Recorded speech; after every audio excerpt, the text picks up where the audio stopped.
నువ్వు నీ భార్య పద్మ కలిసి అసిస్టెంట్ డ్రైవర్ని, గార్డుని, సెక్యూరిటీ సిబ్బంది నలుగురిని హత్య చేశారనే నేరం మీద ఇప్పుడు తీర్పు చెప్పబోతున్నాను. తీర్పు చెప్పే ముందు ఆఖరిసారిగా అవకాశం ఇస్తున్నాను. మీరు నేరాన్ని అంగీకరిస్తున్నారా? యువర్ ఆనర్, కనిపెంచిన తల్లిదండ్రుల మీద, కనిపని ఆ భగవంతుడి మీద, నా భార్య కనబోతున్న పసికందు మీద ప్రమాణం చేసి చెప్తున్నాను.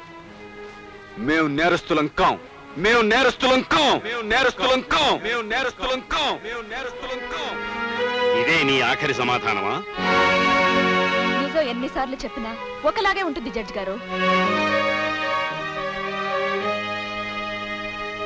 1987 సెప్టెంబర్ 16వ తారీఖున విజయవాడ నుండి మద్రాసు వైపుకు గూడ్సు బండి నడుపుకొస్తున్న డ్రైవర్ సూర్యం తన భార్య సాయంతో సెక్యూరిటీ సిబ్బందిని, అసిస్టెంట్ డ్రైవర్ని, గార్డుని చంపి గూడ్సు బండిలో వస్తున్న బంగారాన్ని దోచుకున్నాడన్న గార్డు మరణ వాంగ్మూలాన్ని కోర్టు నమ్ముతోంది. సూర్యం చేసిన దోపిడీలకు, దుర్మార్గాలకు, హత్యలకు సహాయపడిన అతని భార్య పద్మకు ఐపీసీ 324వ సెక్షన్ ప్రకారం 2 సంవత్సరముల కఠిన కారాగార శిక్ష విధించడమైనది.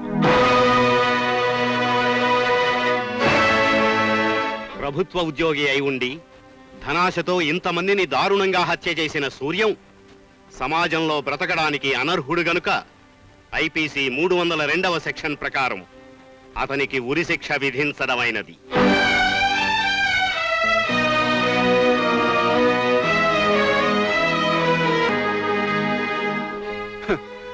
బిగించండి సార్ ఉరి. నా మెడ కాదు, చేతకాని ఆ చట్టానికి బిగించండి. అబద్ధాలాడుతున్న ఆ న్యాయానికి తగిలించండి ఉరి. 4 గోడల మధ్య కూర్చుంటూ న్యాయశాస్త్రాలు తిరగవేస్తూ నిర్దోషులను ఎలా శిక్ష విధించాలో ఆలోచించుకోండి సార్. Order, order. ఉరి శిక్ష పడిన మనిషి ఇంకా మీ ఆర్డర్ ఎందుకు వింటాడు సార్? ఏ గొంతు న్యాయం కోసం ఆక్రోశించిందో, ఏ గొంతు తన నిర్దోషి అని ఈ న్యాయస్థానంలో ఘోష పెట్టుకుందో ఆ గొంతుకే మీరు ఉరి బిగిస్తున్నారు. మీరు శిక్ష వేస్తున్నది నేరానికి కాదు యువర్ ఆనర్, న్యాయానికి. మీరు చెప్పిన తీర్పు నన్ను 2 సంవత్సరాలు జైల్లో ఉంచవచ్చు. కానీ బయటకొచ్చిన తర్వాత మంచి కోసం, మానవత్వం కోసం ఇన్నాళ్లు పాటుపడిన నేను హంతకురాలుగా మారుతాను. ఏ నీచులు అన్యాయంగా నా భర్తను ఉరికంబ ఎక్కిస్తున్నారో, ఏ దుర్మార్గులు పన్నిన సాలెగూడులో చిక్కుకొని న్యాయ దేవత తప్పుడు తీర్పుకు దారి తీసిందో వాళ్ళందరినీ ఈ చేతులతోనే చంపేస్తాను. రాసుకోండి యువర్ ఆనర్.